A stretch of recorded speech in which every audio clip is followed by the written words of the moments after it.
Natiq Əliyevin qəhrəmanlığı uzun illər keçsə də döyüş yoldaşlarının yadındadır. Bildirmək istəyirəm ki, 1971-ci ildə Natiq Ağdərə rayonunun bax bu Sırxavənd kəndində anadan olmuşdu. Rus hərbi xidmətindən sonra o 91-ci ildən 92-ci illərdən o öz dədə-baba yurdunda erməni daşnaqları baş qaldırdığına görə silaha sarılıb kişi kimi mərd-mərdanə düşmənin qarşısında düşmənə cavab verməyə başladı. Şəhidimiz orta məktəbi Sırxavənd kəndində bitirdikdən sonra Rusiyanın Amur vilayətində hərbi xidmətdə olmuşdu. O vaxtlar Qarabağda ermənilər baş qaldıranda Natiq hərbi xidmətini Amur vilayətində tutanından sonra öz doğma doğulduğu kəndə Sırxavəndə qayıtdı və orada özünün müdafiə batalyonuna qoşuldu. Bax o görünən Fərrux dağını, bu ətrafda olan dağların, dərələrin uğrunda gedən döyüşlərdə Natiqin çox böyük əməyi olub.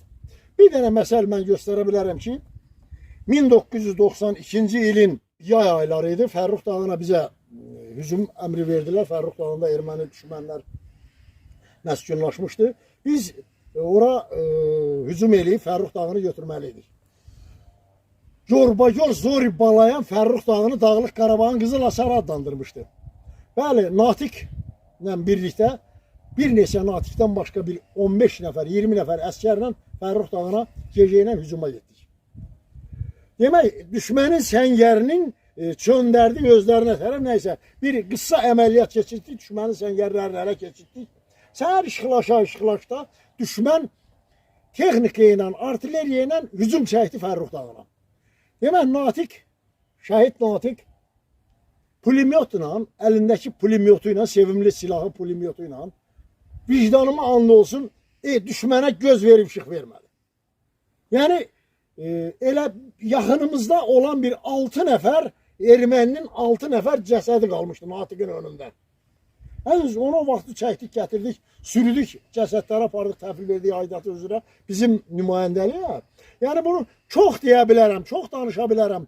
Natiq bu Ağdərə rayonunun Sırxavənd kəndində qazancı əməliyyatında Natiq elə bir iş gördü ki, elə bir əməliyyata qoşuldu ki, əgər Natiq və rəhmətli Şirin Mirzəyevin rəhbərliyi altında Natiq kimi oğlanlar qazancını düşməndən təmizləməsəydi, Sırxavəndi Xocalı kimi faciə gözləyəcəkdi.